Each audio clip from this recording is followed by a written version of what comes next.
Hey everyone, Thor here. I know it's been a little while, probably a month. I had a lot going on. I might get into it in another video, but I just saw Godzilla X Kong, Cross Con, whatever you want to call it. I'm gonna go with Godzilla X Con because like Hunter x Hunter is just they don't say the X, so I don't know. Whatever, it's the same movie. It's getting to WrestleMania season for you wrestling fans. This is Kaiju Mania, and let's get into it.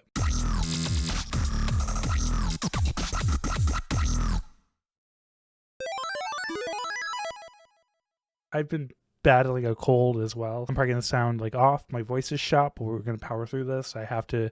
Huge Godzilla fan, so I definitely have to talk about this one. I thought it was a really fun movie. It definitely brought a lot of kaiju fight, a lot of fighting, not as much people talking, and I think that's what a lot of the legendary Godzilla movies get flack for is the people stories aren't as good.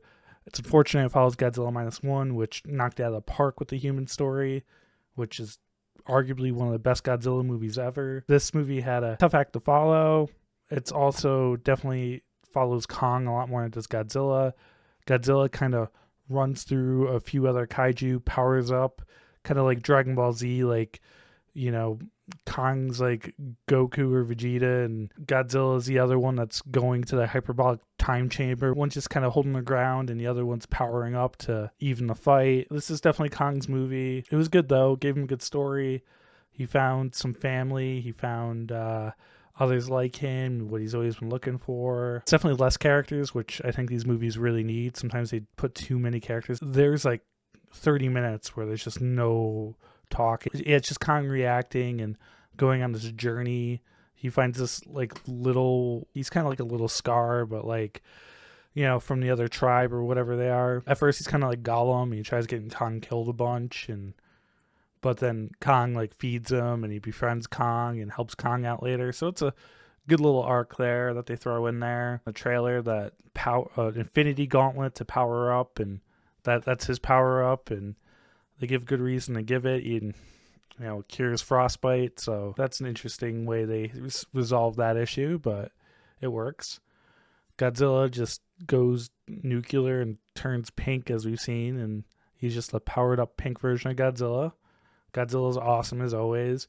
I wish they showed him more, but it's kind of like cameos, destroys things, and shows up to help out at the end. It's all building up to a big final battle, which the final battle was cool, but it wasn't as epic as I thought it would be.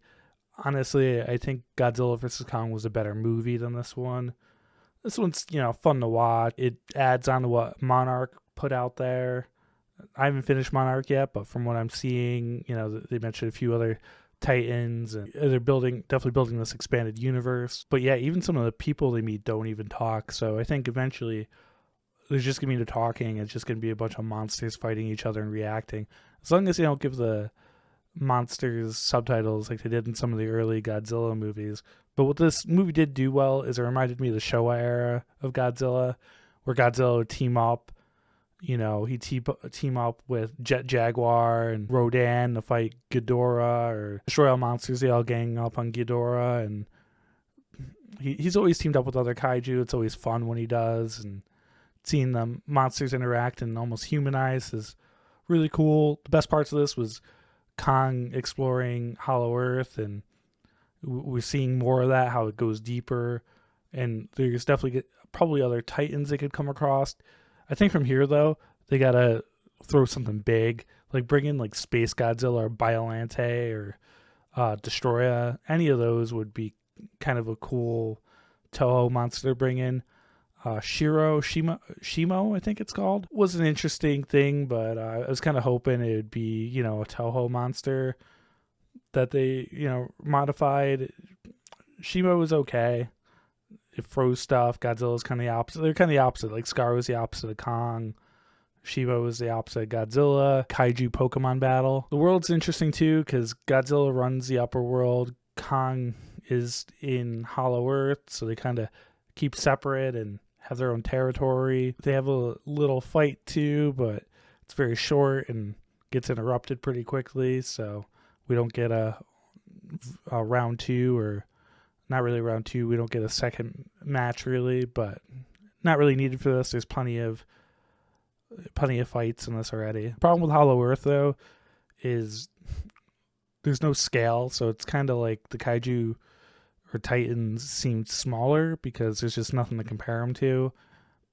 But they cross these like bone bridges that show there's even bigger creatures. Like, if they're walking across them, obviously these things are huge, so definitely potential. I think they said they have a plan for another one. We'll see where they go with it, but I'm always down for more Godzilla, so let's keep it going. If you've happened to this video, please give it a like, subscribe to the channel, and comment below with what Toho monster you'd love to see in the next legendary film to be the main villain. So anyway, Thor out.